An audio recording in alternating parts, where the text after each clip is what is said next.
la necesidad de tener una propia agenda de seguridad, acercamientos con otros estados. Esta última reflexión del doctor Francisco Gil Villegas me recuerda que el principal socio comercial de Inglaterra antes de la Primera Guerra Mundial era Alemania. Sí, efectivamente. Entonces, Max Weber seguramente tenía esto en consideración. A continuación, me corresponde presentar al doctor Leonardo Curcio. Leonardo Curcio es maestro en Sociología Política por la Universidad de Provenza. Tiene el grado de doctor en Historia por la Universidad de Valencia, España. Su desempeño profesional abarca principalmente 3 campos: el periodismo, la cátedra y la investigación científica. Como profesor, ha impartido docencia en la Universidad Nacional Autónoma de México, en la Ibero, en la Universidad de las Américas, en la Escuela Nacional de Antropología e Historia, y es profesor visitante de la Universidad de Valencia, en España. Ha impartido también cátedra en instituciones como el Centro de Estudios Navales y el Colegio de la Defensa Nacional. Leonardo Curcio fue coordinador de la carrera de Ciencia Política en la Universidad Iberoamericana. Es investigador titular por oposición del Centro de Investigaciones de América del Norte en la Universidad Nacional y es miembro del Sistema Nacional de Investigadores. Estimado Leonardo, tienes la palabra en torno a la relación con Estados Unidos. Gracias, secretario. Bueno, pues tengo un problema muy serio en mi currículum. En realidad debería decir que yo entré del brazo de los embajadores Anguiano y Luiselli a China y que eso es uno de los elementos formativos más importantes que he tenido. Mi deuda de gratitud intelectual con ellos es inmensa, como lo es también con Arturo Oropeza, quien me ha puesto, aunque con él estoy un poco más enojado porque no ha dejado de hacerme trabajar en los últimos años, y por supuesto con mi compañero Gil Villegas, con quien comparto la radio todos los martes. Es un privilegio compartir la mesa con ustedes, créanme. Y le decía que Arturo, al que le debemos este gran liderazgo académico y esta voluntad férrea de perseguirnos con textos, esta sería la 3ª entrega, y yo había preparado la canónica, me pidió una al iniciar la administración, que fue la primera responsable por venir, que fue la seguridad nacional, la relación con Estados Unidos en la segunda alternancia, y después una lectura algunos años después, 4 años después, y tenía pues por supuesto mi esquema perfectamente planteado y mi capítulo consignado en el libro, que de todas maneras les sugiero, les ruego que lean.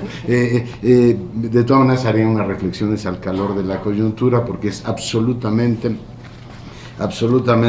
pues, fundamental que hagamos una reflexión sobre el particular. Además, si me pongo a leer todo lo que había preparado sobre pues cómo ha cambiado el concepto de seguridad nacional, cómo efectivamente el regreso del PRI al poder, pues sí planteó algunos desafíos que la relación con los Estados Unidos. México inicia la administración de Peña Nieto con un afán de replantearse la relación de raíz, salir de la trampa securitaria en la que había caído Felipe Calderón, e imaginó que si rebalanceaba la relación con un DEAN, que fue efectivamente un diálogo económico de alto nivel, y con un FOBES, y plantearnos los asuntos de educación, una plataforma de cooperación más cercana entre los dos países, nos podía efectivamente balancear o permitir balancear la relación con los Estados Unidos. Lo que no imaginábamos es que los Estados Unidos nos iban a decir a lo largo de este año que en realidad el problema es que no querían seguir viviendo con nosotros.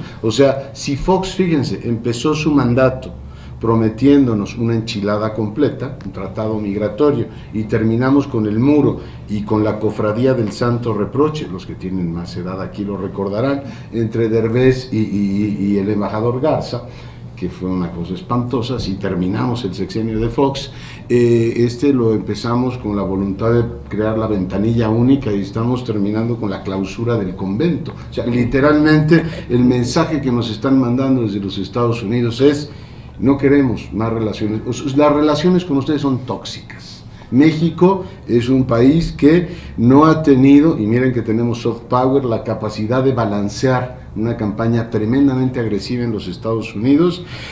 Y decía Gil Villegas, y tiene razón, si en Alemania las campañas o el ascenso de determinados partidos se determina por los refugiados sirios, para nosotros y para mí es particularmente doloroso constatar que en esta elección de los Estados Unidos los refugiados sirios fuimos nosotros. O sea, la parte disruptiva principal la llevamos efectivamente nosotros, basta ver el contrato que Trump entregó por toda América, cuando habla de la recuperación del poder adquisitivo de los trabajadores. Primer punto, Telecán, renegociar Telecán. Además ya se filtró su plan de trabajo para los primeros 100 días. Primer día, anunciarle a Canadá y México que lo van a renegociar. Día 100, abrir la guerra comercial con China. No entiendo, embajador Anguiano, cómo va a tener guerra comercial con los dos. Y tampoco entiendo cuál va a ser la primer encuentro que tengan en el G20 el presidente Xi Jinping y el señor Trump. Cuando Xi le diga, oiga, yo, secretario general del Partido Comunista, le digo que hay que mantener los mercados abiertos, y este señor va a llevar el nacionalismo económico a su máximo extremo. El chino le dirá, seamos serios, caballero, ustedes impulsaron la globalización, bombardeaban países para abrir mercados, y ahora me viene usted con la monserga de que hay que cerrar esto.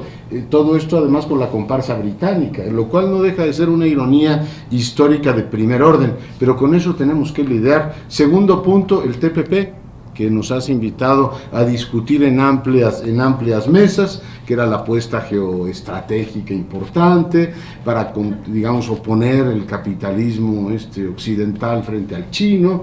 Pues resulta que Trump dice ni uno ni otro, ni el Telecán ni el TPP. Históricamente nos habíamos acostumbrado a que los, digamos, candidatos demócratas hicieran campaña con el Telecán en contra, ¿no? Lo hizo Bill Clinton, lo hizo Barack Obama, y te decía, esto lo digo de cara a la galería, en realidad no vamos a hacer nada. Pero pues los electorados tienen la particularidad de escuchar y creer que sus gobernantes en algún momento van a cumplir. Los políticos tradicionales te dicen, usted tranquilo, yo prometo ciertas cosas y después no se van a hacer. Hasta que un día le resultó a Hillary Clinton que en Michigan, en Wisconsin, en todo su estado le dijeron, ¿sabe qué? Como ya estamos cansados de que nos prometa que va a renegociar el TLC y no lo hace, pues vamos a votar por un señor que dice que sí lo va a hacer. Y no es político, entonces va a tener un mandato, que esa es la parte que a mí me inquieta muchísimo, un mandato muy fuerte por parte de un electorado que tradicionalmente sostenía el libre comercio. Supone que en el libreto tradicional los republicanos defendían las opciones del libre comercio. A punto, vamos a ver cómo se lleva el nuevo presidente con el Congreso republicano, vamos a ver cómo se lleva el Partido Republicano. Muchos de los que tienen escaños anunciaron después del escándalo, Soez y Salas, en el que hablaba de las mujeres, que ellos no iban a votar por él. No sé si finalmente fueron a votar por él, pero muchos de ellos, tengo el elenco, ahí anunciaron, desde McCain hasta otros más, nosotros por ese señor no vamos a votar. Ahora es su presidente, y lo que no sé si como senadores, muchos de ellos van efectivamente a tener, Paul Ryan, para empezar por él, una actitud, o sea, legisladores en general, una actitud diferente con el nuevo presidente. No sé cómo se van a llevar, es decir, usted siga con su espectáculo y nosotros garantizamos los intereses de los Estados Unidos. Tenemos ahí un dilema fuerte, tampoco sabemos cómo va a administrar su gabinete, si va a haber ahí una composición entre técnicos, o si técnicos y políticos, o va a empezar a traer gente de fuera. La verdad es que no tenemos ni idea. Con los políticos sabíamos a qué atenernos, con Trump la verdad es que nadie sabe a qué atenernos. Pero entonces tenemos que el Telecán ha dejado de ser ya no solamente un botín político de los demócratas para decir, bueno, presionamos a nuestro electorado y finalmente no hacemos nada, hacer una amenaza directa sobre la continuidad de un proyecto que lleva veintitantos años en funcionamiento. Yo escribí en el texto y ahora mismo releía mi texto, una parte del mismo, y decía, fue un mal presagio el que se cumplieran 20 años del Telecán y no hubiera euforia por parte de los gobiernos, ni los Estados Unidos ni México. Tuvimos una reunión ahí un poco forzada de la Cumbre de Líderes de América del Norte en Toluca, que no dio para mucho más, pero no hubo ni celebración oficial, ni hubo un ánimo, y se decía, oiga, pues si el instrumento después de 20 años no suscita ya entusiasmo entre los participantes, políticamente algo está muy mal. México no hace un esfuerzo claro por defender un instrumento que ahora le resulta crucial para su crecimiento económico, y digamos crucial ahora para su estabilidad. O sea, la inestabilidad que estamos teniendo en estos días es enorme, y pues mucha gente se pregunta, ¿México tiene las capacidades internas, digamos las capacidades propias, nacionales, para compensar una caída como el Telecán? Y yo digo que por más que bromeemos con este tema, La verdad es que no las tenemos, porque hay dos cuestiones que en los últimos 20 años han cambiado radicalmente. Uno, somos una potencia exportadora, hace 20 años no lo éramos, tenemos una balanza comercial potentísima, y cuando tú dices, oiga, yo exporto $1,000 millones al día a los Estados Unidos, te dicen, pues muy bien, hace usted muy bien en exportar 1,000 millones. Buena parte de ese comercio es intrafirmas. Sorprende glacialmente que las firmas que se benefician de ese comercio no hayan hecho un esfuerzo por defender lo que ellos decían que era un esquema, un esquema particularmente favorable, y lo debe, sin duda lo es. Y ahora nos dicen, no se preocupen, si finalmente, o sea, fíjense lo perverso del asunto. O sea, nuestra apuesta es que el presidente de los Estados Unidos le vaya mal, o que el Congreso, o sea, que el mandato que acaba de recibir de las urnas no lo pueda traducir en política, digamos, concreta, y que finalmente, digamos, nos vamos a quedar igual. Y yo les digo, porque esta es mi parte, ni de diplomático, ni de economista, sino de observador de la vida pública, y entonces vamos a estar casados a fuerzas. O sea, es como un matrimonio que se quiere disolver, y tú te quieres separar de tu mujer y llega, esto se lo comentaba ya Serrapuche, y llega el cura y te dice, pues es matrimonio canónico y no te separas, porque los intereses pueden más que todo lo demás. Entonces, y vamos a vivir a gusto así en una América del Norte donde estamos literalmente, porque no hay más remedio, juntos. O sea, yo sí me planteo que el esquema, o sea, la idea de una integración norteamericana ya ha fracasado clamorosamente, y nuestro gobierno repite, y lo digo esto sin sorna ni voluntad de hacer, por supuesto, leña del árbol caído, que caído está, y dramáticamente, digo, no hay solución de continuidad a la integración con América del Norte. O sea, ¿qué digo? Bueno, pues vamos a seguir juntos y vamos a seguir exportando, porque Ford Motor Company lo tiene que hacer, porque Citibank no se va a salir de México. Pues muy bien. ¿Y qué hacemos, por ejemplo, y se los pregunto a los colegas de la mesa, con la diáspora? O sea, ¿qué les vamos a decir ahora a los Dreamers? Señores, ustedes no piensen en México, México no tiene nada que darles, Estados Unidos tampoco, y no los quieren. Los 20 y tantos millones de personas que tienen, bueno, no todos tienen 2 pasaportes, pero muchos de ellos los tienen, decir, ustedes pueden ver en México una, digamos, proyección de esperanza, de que su futuro puede seguir. Nosotros tenemos algo que decirles a todos ellos, y la verdad es que me encuentro muy incómodo con la situación actual. Se las traslado tal cual, la forma en que fraseó el presidente, esto de que hay fundado optimismo, pues está basado en una interpretación, y lo digo absoluta, con toda seriedad, o sea, toda la seriedad con la que puede uno ver y describir las cosas, con una interpretación de que finalmente el huracán no es huracán. O sea, no, hombre, esto no va en serio. Lo mismo que nos dijeron desde el principio, no, hombre, Trump no va a ganar, el Partido Republicano lo va a frenar, y finalmente los intereses pueden más que todo lo demás. Es decir, no acusan recepción de que la antipolítica, de que el hartazgo de la gente con una forma de hacer, digamos, política, es enorme. Digo, yo entiendo perfectamente, si un presidente ve las encuestas hoy y dice el 70% me reprueba y solo el 30% me aprueba y puedo seguir así, pues yo pienso y comparo. Obama tenía 54 de aprobación, 54 de aprobación y 40 y tantos de desaprobación, y así perdieron. Y la gente dijo, a pesar de todo lo que dijo Trump, a pesar de todo eso lo elegimos, porque estamos hartos de un sistema político que pues hace un montón de cosas. No me extiendo demasiado en el asunto para ir concluyendo. Lo tercero, o sea, no solamente no hay Telecán, no hay TPP, nuestras dos apuestas, digamos, de solución o continuidad geoeconómica nos dicen, pues saben que ya están en cuestión. Si bien nos va, vamos a tener un año, me pedí a Arturo que reflexionara sobre el desarrollo económico. O sea, imaginen ustedes, damas y caballeros, que todo el 17 nos la vamos a pasar esperando que Trump fracase. O sea, nuestra gran apuesta, la de primer orden, es a Trump le va a ir mal y lo van a contener. Pero mientras todo esto ocurre, inversiones se van a frenar, las perspectivas de crecimiento de México se van a bajar. Y una vez que Trump falle, que yo creo que va a fallar, pero me he equivocado tantas veces ya en estos días que igual resulta exitosísimo. Por eso vamos a entrar a la nuestra. Entonces, bueno, ya que resolvimos Trump, ahora vamos con López Obrador y con Hugo Osorio Chong, que para todo efecto práctico es lo mismo, y decir, no hombre, vamos a mantener el control de todo lo que sucedió.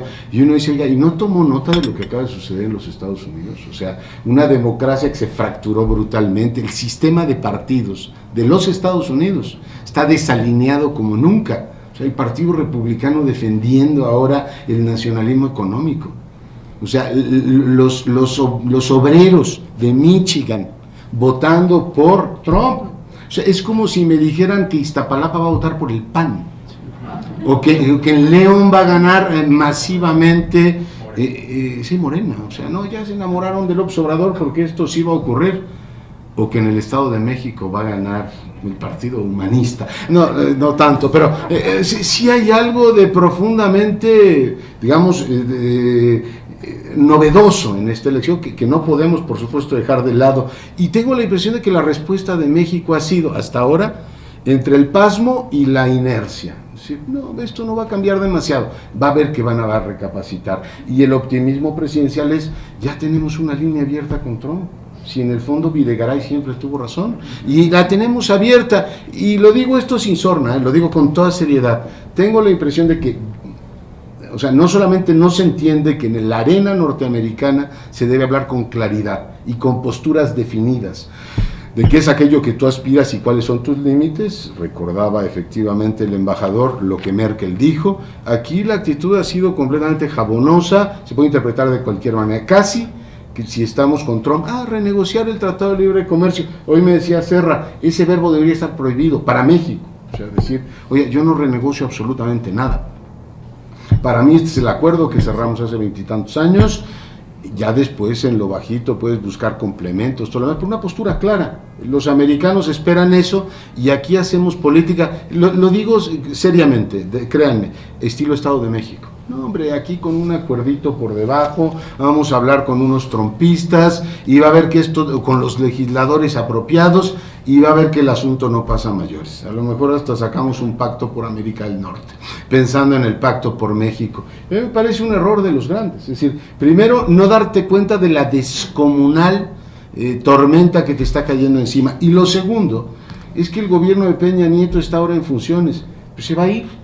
Y el tema nos va a quedar a todos, por tanto yo digo que hay que desgubernamentalizar esta discusión. O sea, que te usen como botín político en el país vecino es funesto para todos tus, o sea, para todo efecto práctico, no solo para ti como país, sino para tu diáspora. Es decir, somos un país, digamos, como imagen o como marca, que no pesa en el debate público norteamericano lo que pesan otros. Aquí tenemos al embajador que nos representó ante Canadá. Yo veía la última encuesta, embajador, esta que se publicó unos días antes, la compartía con Verónica Ortiz. Canadá tiene en el electorado norteamericano 90% de menciones positivas. Entonces, ¿quién va a hacer campaña metiéndose con los canadienses? Va a decir, en su vida, pues es una apuesta perdedora, no los toque, son buenos chicos, habrá, no sé, 1000 lecturas diferentes. Nosotros estamos en 30. O sea, nosotros somos un país que en términos de balance de opinión estamos más o menos al mismo nivel que Turquía en los Estados Unidos. Entonces, oiga, yo comercio con usted $1,000 millones. Tenemos por lo menos 12 millones que tienen los dos pasaportes. La primera minoría hispana en su país es de mi origen, de mi país, y además compartimos 20 y tantos años de libre comercio. Los turcos no tiene usted nada que ver con ellos.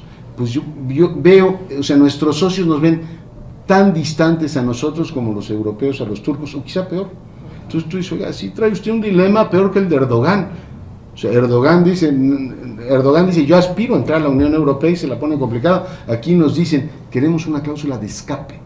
Y eso, créanme, queridas y queridos amigos, es un problema, para mí es una derrota histórica, es un tema terrible, pero hay que, por supuesto, pensar qué haces cuando ciertamente tu capacidad de influir en un electorado es muy baja, o tu posibilidad de que te usen como moneda de cambio sea una moneda ganadora. O sea, Trump ganó la elección a pesar de todo lo que dijo, y yo lamento decirlo, pero no tuvimos ni una respuesta coherente por parte del gobierno mexicano. La última que tuvimos fue que iba a haber una estrategia para articular la respuesta frente a Estados Unidos.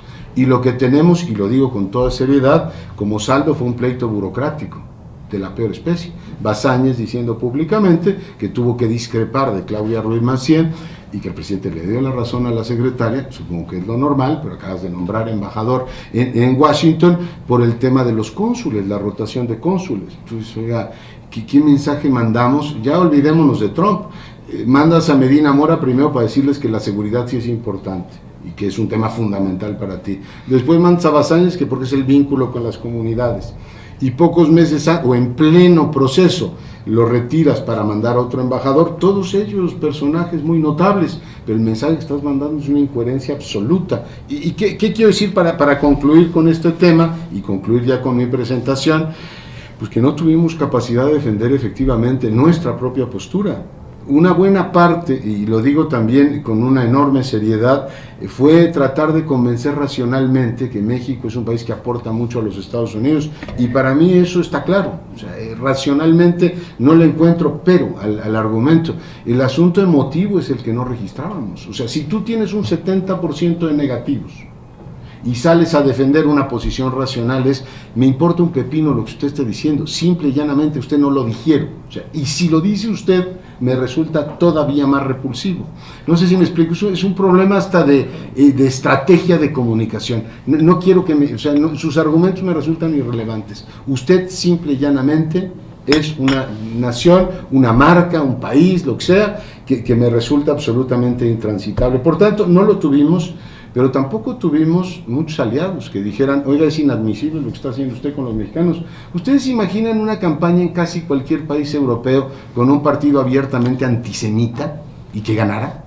Y que dijera, el problema de todo lo tienen los judíos, que vienen a quitarnos nuestros trabajos y todo lo demás.